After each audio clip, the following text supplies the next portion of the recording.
Good morning, everybody. My name is Jennifer Hutchins. I'm the Executive Director of the Maine Association of Nonprofits, and it is great to be with all of you. I'm going to kick off our show today with a quick quiz, which I am interested to see who responds first. So, if I told you this was our septuagenarian anniversary of MANP Connects, how many episodes have we had? And yes, I had to look up how to pronounce septuagenarian. And I even stumbled after saying it at least 20 times this morning so that I wouldn't. Uh, it is 70. Sharon Klein wins. Congratulations, Sharon. You're starting your day off as a Gold Star winner. Yeah, so we've been doing MANP Connects for 70 episodes. We started in April of 2020 as a way to give the Maine nonprofit community a way to come together. Back then, it was a weekly basis. It was a very important time in our globally because of the COVID pandemic. And here in Maine, we wanted nonprofits to have a place to come and get information. And then over time, we realized that we all, as people with purpose who are trying to strengthen Maine communities, really valued being able to connect with one another and know we were not alone. And it turns out the challenges in the nonprofit sector continue. It is difficult in this world to be part of a community of people that are really putting communities first. There are a lot of exceptional challenges. And personally speaking, I admire all of you for making it such an important part of who you are and what you do, because that's, in my personal opinion, that's what we need most these days are people committed to leading with their values and their care and compassion for people of all types and from all over. So thank you for your commitment. And thank you for being part of MANP Connects. And happy birthday, MANP Connects, 70, septuagenarian. I wonder if I'll always be able to pronounce that. And thank you I want to give a shout out to Harvard Pilgrim Healthcare. They have also been a sponsor of this program from the very beginning, and their support's been really fantastic. So thanks to them. This program is recorded, so if you're interested in sharing this, there will be a recording coming up. And then those of you who have participated in MANP Connects, you know that we are very, very fond of our chat function. There are a number of MANP staff folks on the Zoom today. And so please feel free to engage in the chat and to ask questions. And you can also chat directly with Ellis, who is the producer of the program this morning. He's available if you would prefer to ask a question that is more private. And we'll make sure we'll do everything we can to make sure we get questions for you today. So I'm really excited about today's topic. I've been interested in momentum conservation for a long time. They are an organization that brings conservation groups together in an equity-focused way to steward the land and focus on justice. And they've really been at the forefront of the conservation movement, particularly here in Maine, in bringing capacity building services, convenings, professional development, other services to organizations that are committed to justice and the land. And I've been really inspired and interested in the work that they're doing. But today in particular, we wanted to hear about their Relearning cohort and figure out, and what is interesting to me is this Relearning cohort is designed to move beyond the conversations that many of our organizations have had around it with an equity focus and move into action, move into implementation, and and really take everything that we've been learning and the insights that we've been gathering and moving into lasting change in policy, practices, and behaviors. That means that we can really implement our values in a way that is meaningful and has results. And so I'm really excited to introduce you to Red Fong and Lindy Magness, who are going to join me on screen now. And I'm going to introduce them really quickly, and then we're going to get into a conversation because I have so much admiration for the work that they're doing. Um, Folks, if you don't know Red already, they're a facilitator and a creator at Momentum Conservation, and has been working there since 2019. And they help develop and implement the Relearning program and bring an incredible amount of facilitating cross-cultural dialogue experience and mobilizing organizational change in nonprofit leadership. Welcome, Red. It's an honor to have you here. And Lindy is the Education and Partnerships Director at Momentum, and she has a background in nonprofit programming design as well as a master's degree in conflict transformation, which that sounds like a good idea. So welcome, Red and Lindy. Thank you both for being here. I really appreciate you taking the time to talk with us. I'm going to jump right in. Red, would you be willing to share what is Relearning Cohort and why did Momentum go about creating this program? Good morning. Absolutely. Good morning. Thank you for introducing us and introducing the program. You touched on it a little bit already, but the relearning cohort is year long. We say it's a year long, but it's really 14 months because we got a little break in between there. But it's a year long experience designed for organizations that are really ready to cultivate more abundant workplaces, more abundant community spaces, transitioning from this space of learning and asking lots of questions to this place of acting and implementing experiments and changes within your organizations and the spaces you work in. And the cohort itself is really grounded in this belief that the places and the movements that we're participating in are made stronger by the contributions of the communities and the people who are historically and systematically left out. And we see, and I think if you look around the sector, we see in organizations that have integrated equity into their existing work, they become more nimble, they become more able to address questions that come up or be more responsive to things in ways that aren't so reactive or aren't so stuck in their historical ways of being that perhaps wouldn't have allowed them to pivot so quickly. Um, the cohort serves organizations who are engaging in work related to building community relationship to place. And when I say place, I'm thinking about this concept of, and I think Yi-Fu Tuan said it better, but like space plus culture equals place. So a lot of organizations, they have physical places that they maintain, and maybe they're really trying to work on that cultural component. What is the energy that they're bringing to it through their organization and the work that they're putting on that land. Um, and yeah, I would say this cohort is a culmination of a lot of work that Momentum has been doing for a number of years. I had started the Relearning Place program with Jess Burton and there were a lot of other folks at Momentum, as well as the Maine Environmental Education Association back in 2019. And I think a lot of the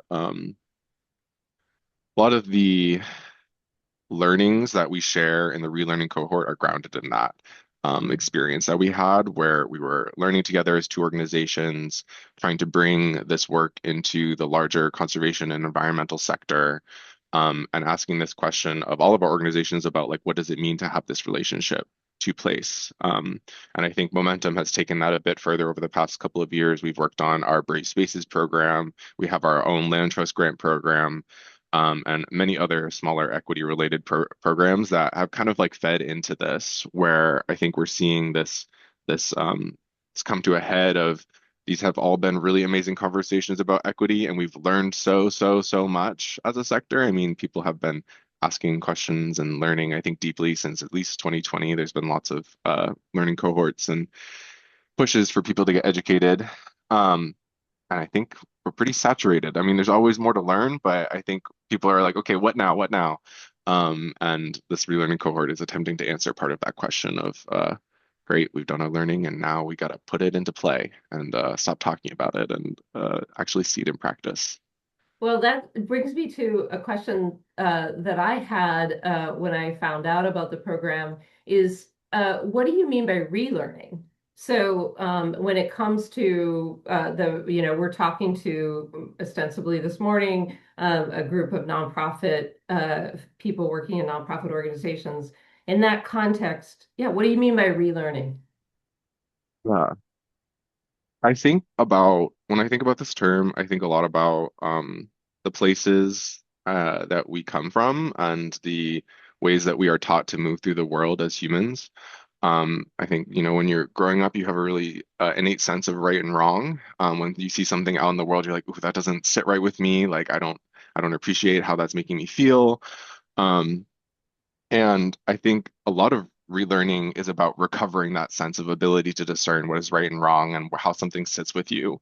When we are young professionals or professionals stepping into the world, we look to the organizations and institutions that we're working in, we're living in to kind of take place of these values. These, particularly in nonprofits, we do a good job about talking about our mission and our vision and our values and what we believe we should be doing out there in the world.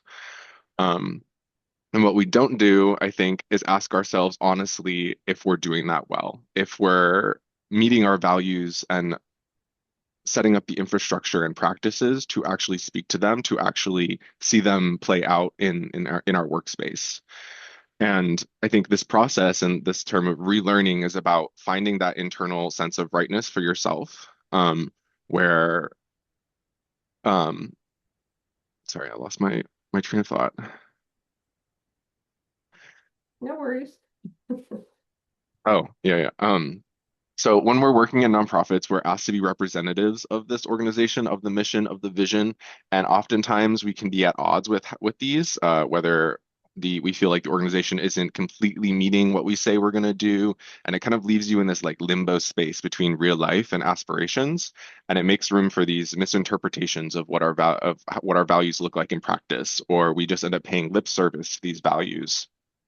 And so relearning is really about refining that internal sense of rightness and building the structures to meet it. It's about bringing yourself and your sensing bodies back into the equation. So the equation is no longer what does our logic model say about like these are the choices we should be making or the programs we should be doing, but what do the people who are doing the work in the field feel like is the right movement we should make based on like what they're seeing and what they're observing, what they're sensing, and really allowing like our the really valuable knowledge that we have as individuals and people moving out there through the world to be part of our decision making and to be part of the equation instead of it just being an abstract decision that's based on values that were written on paper or a mission and vision that were written on paper before any of these people who are part of the organization could even say. Um, yeah, it's about asking questions honestly or answering and asking questions honestly. I think it's easy to just speak to something and say like, yeah, we do that. We bring communities into our programming, but in reality, like if you're asking yourself honestly, like does that just mean like you're sending them an email saying you can come, or does that mean like you're actually stepping foot into the community and asking them, what do you need? And so I think it's very much questioning the places that we come from and trying to retune into that internal sense of what we believe needs to happen. That's great. Thank you very much. Lindy, picking up on this, one of the important terms obviously is relearning, but another one is experiment in terms of how you describe what you're doing with the program. And I just wondered if you could talk a little bit about that.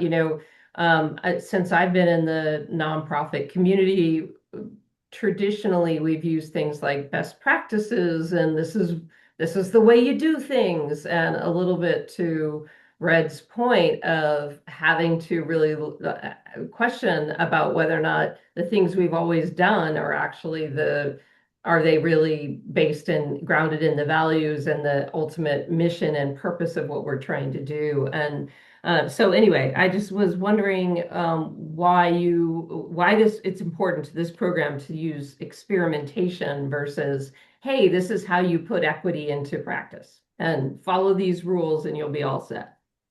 Yeah, thanks for the question. Also, hi everyone. Thanks for having me.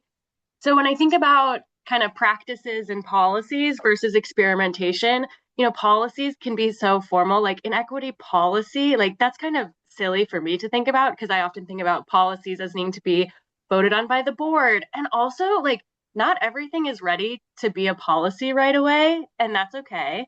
If we think about practices, those can also feel like a big commitment.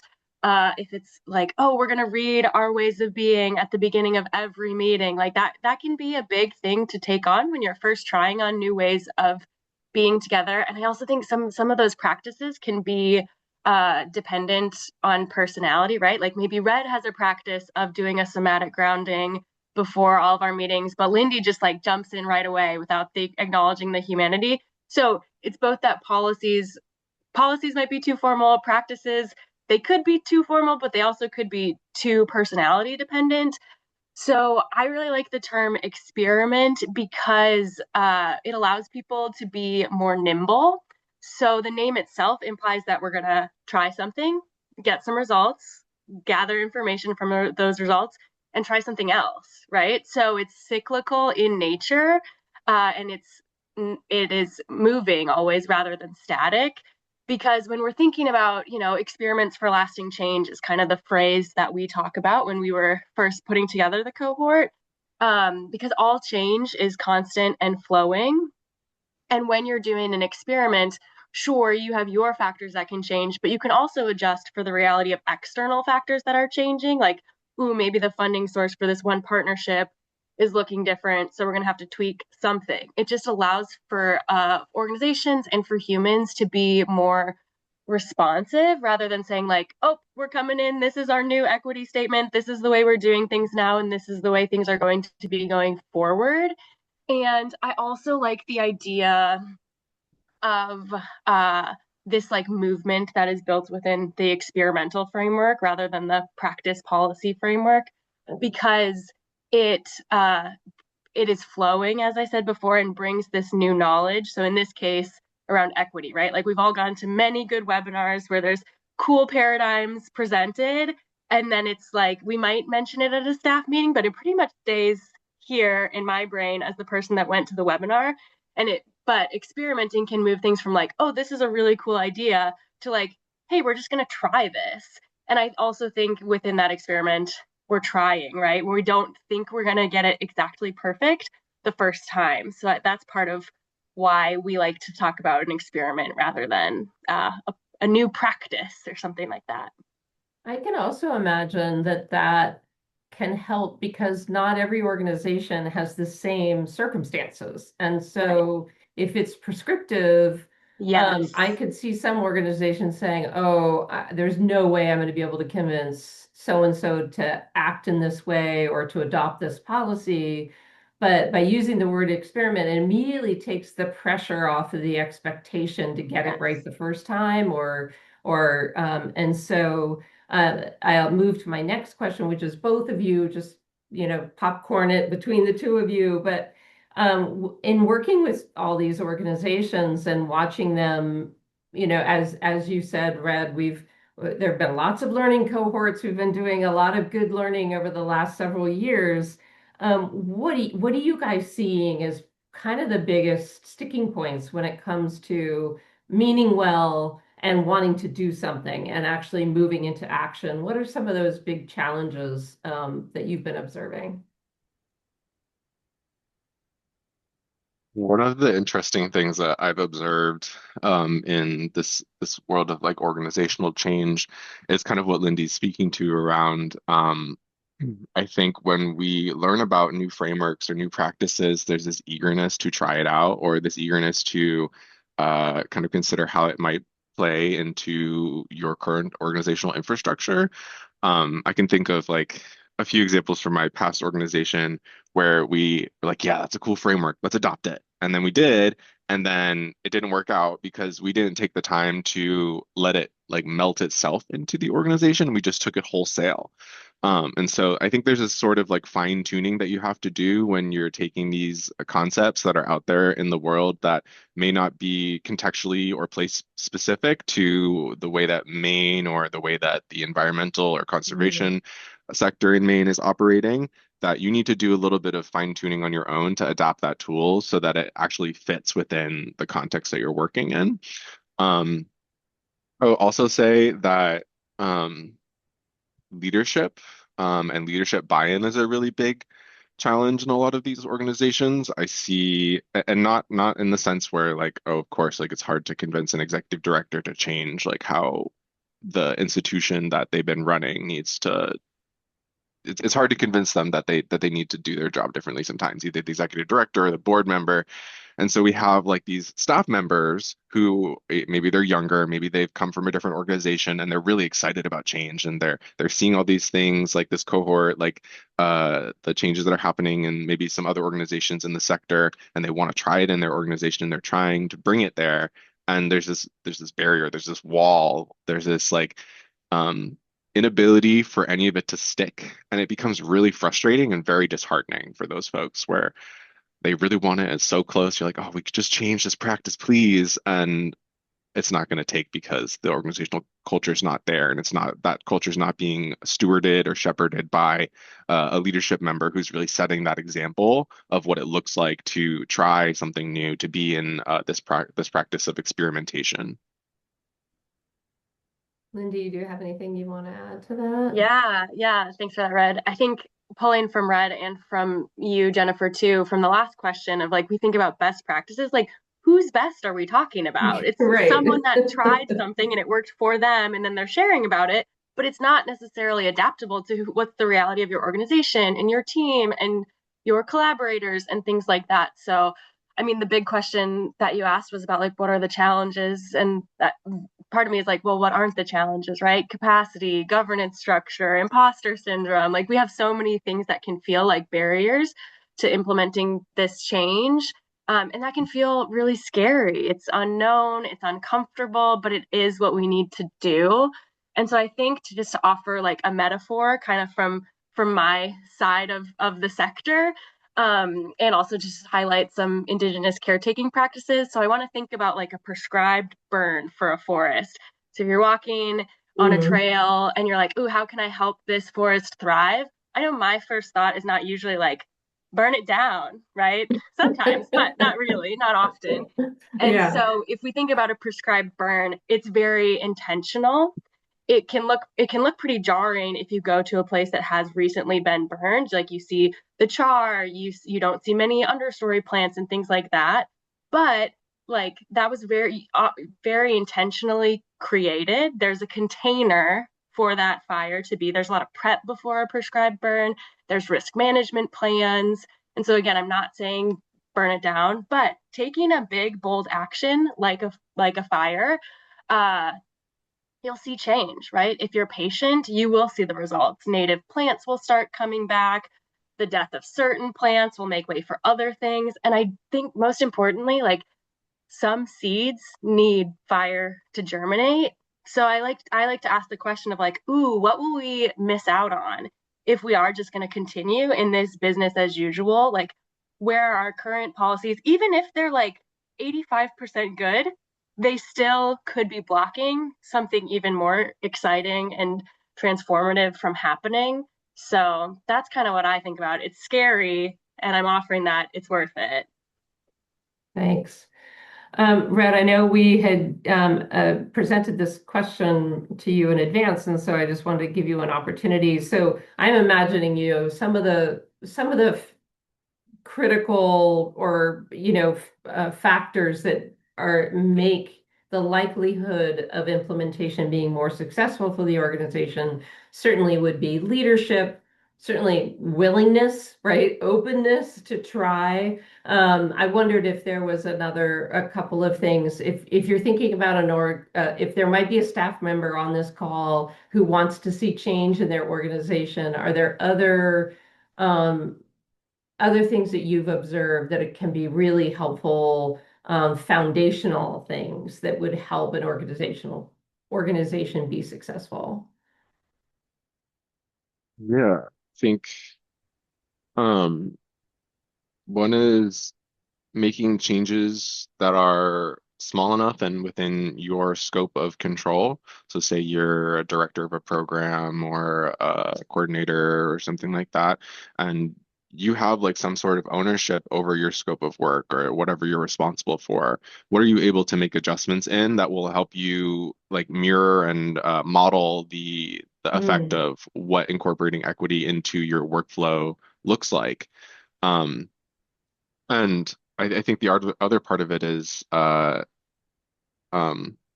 we this cohort pulls a lot on these two different frameworks. One is Reinventing Organizations, which is this book by Frederick Laloux, which is about these 10 to 15 organizations that have adopted this teal model, is what they call it, which is rooted in these breakthroughs of self-management. So people managing their own time, making their own decisions, people proposing solutions when they're closest to the problem or they have the most expertise with it. It talks about evolutionary purpose, so people having a role in determining the organization's evolutionary purpose. So the organization has a purpose outside of all of us, right? It is both an aggregation of all of us who are contributing to it, and it also has an identity beyond us. And so letting people have a role in determining what that is, honoring the sensing that they can do within their roles within the organization. What are they learning from their community partners? What are they observing from their peers? Um, and I think the places that you can enable both of those, the self-determination and the evolutionary purpose, really helps people feel connected to like having some agency in bringing their organization to a place that they would want to participate in.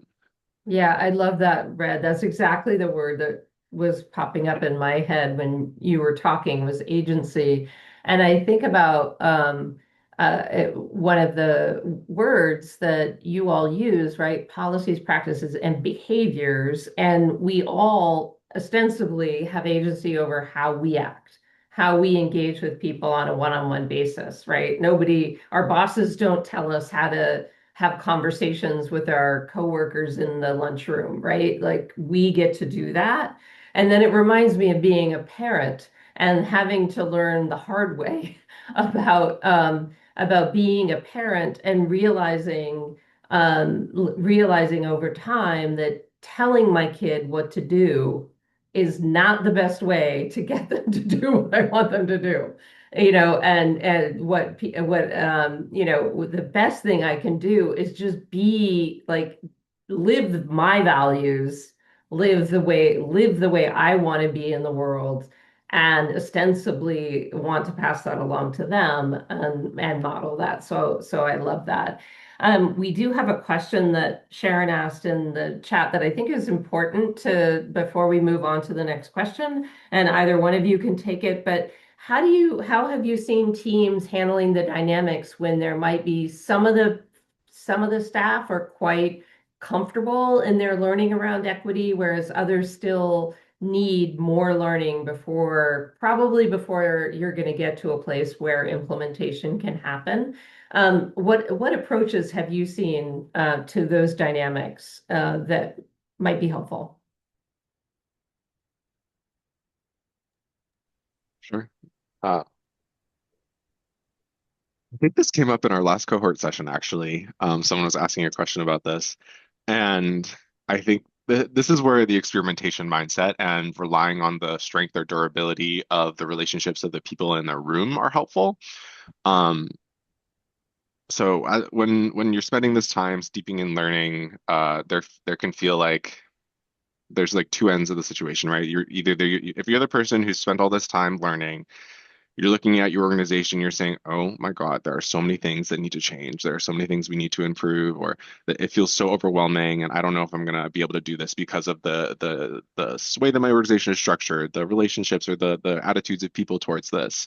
And so you can kind of be stuck there, which is where the experimentation mindset comes in, where you just pick something, try it and see what happens.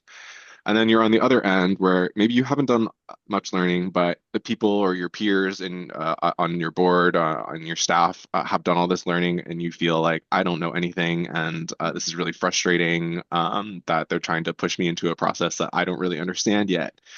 Um, and what I would encourage you to do is, instead of focusing on the content of the equity work, the content of the learning, you should focus on the content of your relationships. If you have enough trust between the individuals, between the people in the room, the nature of the work itself becomes far less onerous, far less daunting, or the need for buy-in is Mm. diminished, because if I trust you, even if I don't know the situation that I'm stepping into, and I know that you're going to like guide me, or you're going to provide me with the information that I eventually need, or you're going to hold the process for me in a way that allows me to engage with it, then it doesn't really matter to me what we're doing. Like, as long as I trust the people that I'm with. And so I think, like, the relationships that you cultivate on your board and the relationships you cultivate between your staff members are really the first step, regardless of where people are in their learning journeys. Yeah, that's really, really helpful, Red. It's so true. It's so true. And I just want to share the example that our staff and board went through a pretty extensive learning experience several years ago. And then for a few years after that, as we brought on new board members or a staff member, we asked them to go through a training from the same place so that everyone had the same, was starting from a familiarity of like you were talking about, the various models and frameworks out there. And so I think part of it was just having folks start from a similar place and then offering that training, and not just assuming that people would come in and assimilate into the way of thinking that the larger group had had a year or 2 years prior. But beyond that, to your point, what's been the most effective with the offering that training has helped, but what's been the most effective is cultivating trust among the staff and board, like in my mind, and so I really, really appreciate that. Lindy, mostly because I just want to be careful of time, and I know you guys have a lot of interesting uh, more things to share with us. I'm going to move on. Um, and you, both of you have already made points that is very related to this question, but maybe just highlighting a few more specifics is, when it comes to equity work, how do you see these types of implementations impacting an organization's strategy and mission work overall? Like, how are they related? Yeah, it's a great question. I think I want to go to a place of like where maybe that doesn't happen and what that can feel like, so then we can move Mm, towards the positive. So many years ago, I was giving feedback about an HR type practice that didn't feel good and supportive to me as an employee, and it also just like wasn't best practice. And I was sharing this with the person I was involved with, and I was told like very directly, like we treat our program participants differently than we do our employees. And so that really like stopped me in my tracks. And I heard that as like, you as an employee are less valuable than the population we are serving.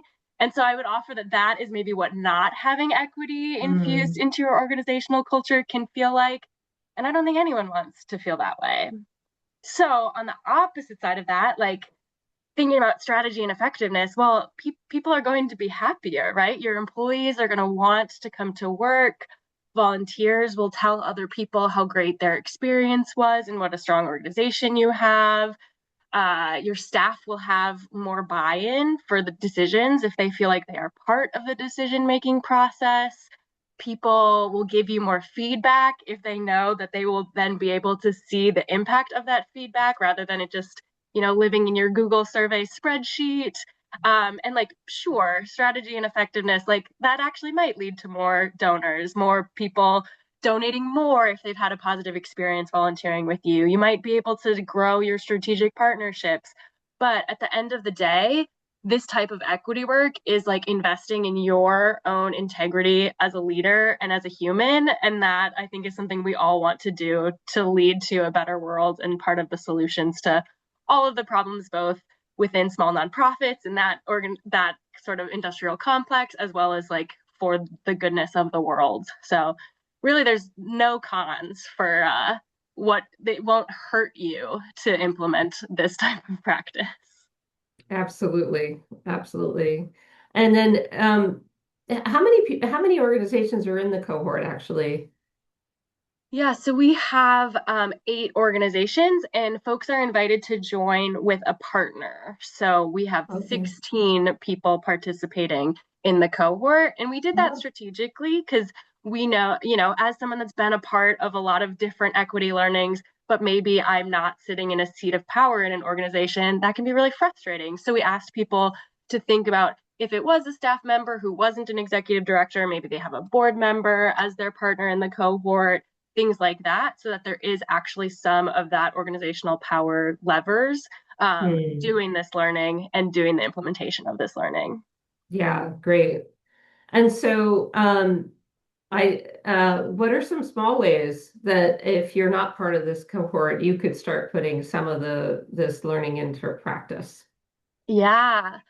So I'm going to invite everyone to do kind of like a values check-in with yourself. It doesn't need to be more than 10 minutes. It could be that 9:45 to 10 o'clock time that you'll have in a few minutes here before your next meeting. But be really honest about where your values are or aren't showing up. Like we might say, Red mentioned this earlier, kind of the lip service of our values. Like, oh, if we say we value X, but that isn't showing up in our day to day, think about why, right? Do some power mapping in your organization and see maybe where those pinch points are, where kind of the values are not hitting the day-to-day road. I would encourage, if anyone's a supervisor on this call, pull your organizational values into your next check-in, right? Model what kind of that humility, lack of ego looks like, and being like, ooh, I think I'm actually doing really well at this value, but this one feels challenging. I know sometimes when we read our values as an organization, I have one that kind of hurt because I'm like, ooh, I was maybe not living into courage in that last conversation that I had. And modeling that from leadership can help anyone assess where they're at as well. And I think that would be a really good way to engage. So, quick 10-minute values check in as soon as this call ends is your homework. And if you're sitting here and you're like, ooh, my organization actually doesn't have values named for itself, maybe bring that up with your team, your board, and consider what it might look like to engage in kind of a participatory process. So, whether that be folks that you're serving, your board, your staff, what it might be like to help your organization surface those values because they are there, right? We all have things that we value, but what would it be like to both name them, claim them, and then live into them? So, I would really encourage just a values check in as a way of, and it doesn't have to be huge, it could be a multi day process, but it could be 10 minutes of power mapping. And that's good enough for us today.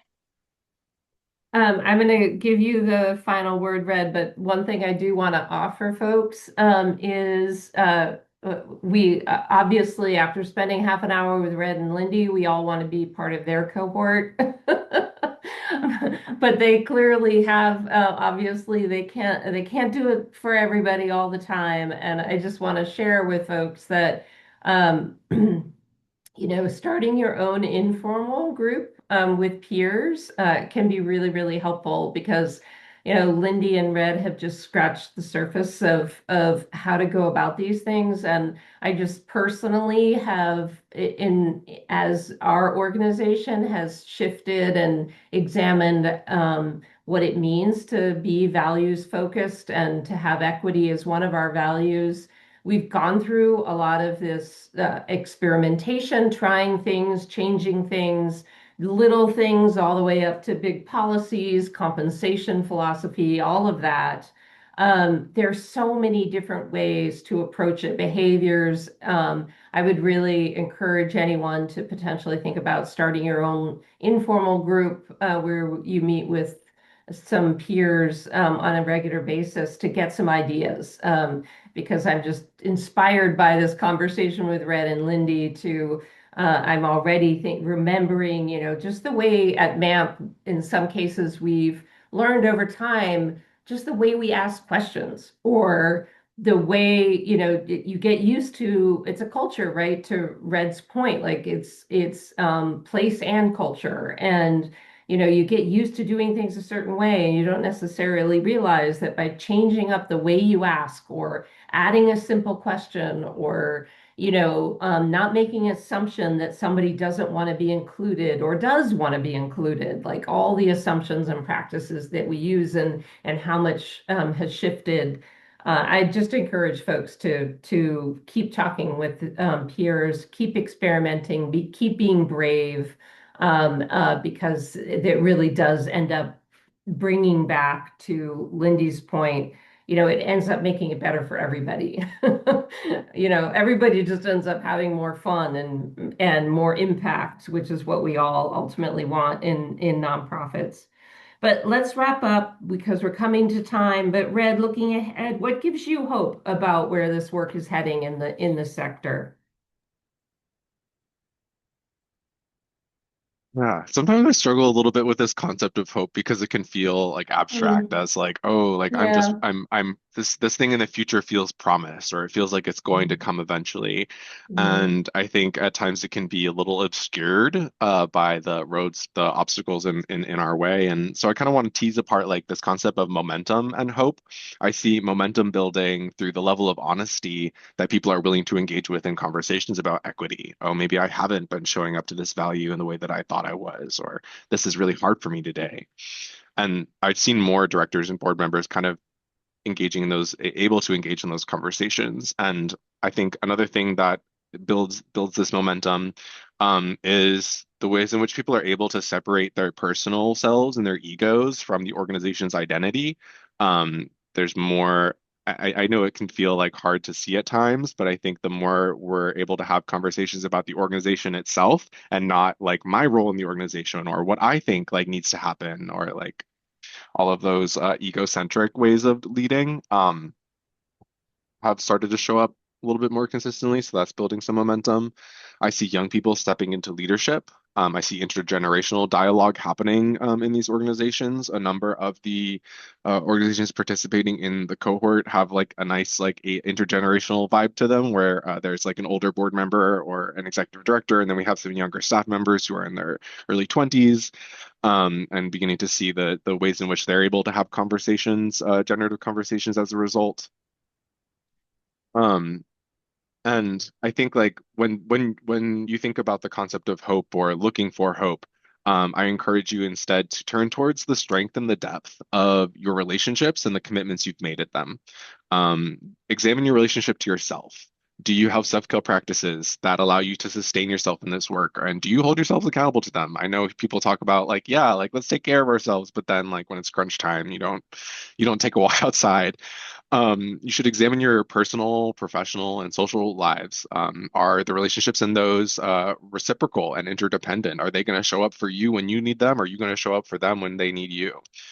Um, and I think that's really because when times get hard and when this work gets difficult or things don't seem like they're going to change, reaching for one another and experiencing that sense of connection, I think, and having someone see you or someone validate what you're experiencing or push you further because you're stuck, is really the place that I find my sense of joy and sense of renewal. So, yeah, turn towards the people in your life instead of an abstract concept of hope. Wow, Red, thank you so much. That is a fantastic message. And I mean this very authentically. The two of you have given me momentum going into my weekend, and you guys give me hope. Really, quite honestly, I'm buoyed by and motivated by everything you guys are doing, and what you shared this morning was super important. So thank you so much for your time. And I'm excited. I know the two of you are going to be continuing to be on that wave of momentum. And so I look forward to watching your leadership in our community. So thank you very much. Thanks for having And us. folks, I'm a minute over time and I'm famous for ending on time. So I'm going to get us going, but I do want to say thanks again to Harvard Pilgrim Healthcare. They're great. And coming up, we have three things really quickly we want to mention to all of you. On June 2nd, we have an online webinar, Board Roles and Responsibilities at 9 a.m. It's a great way to get your board trained. It's next Tuesday. Cybersecurity and privacy, safety, and security. We have a webinar coming up on June 17th and a physical safety and security webinar coming up on June 24th. And we'll put links in the chat. And we're so glad. Thank you, Red. Thank you, Lindy. Have a wonderful summer. Everybody, go take care of yourselves and take a walk in nature. Yes. Thank you Thank all. Have a you. great Bye, day. everybody. Happy Friday.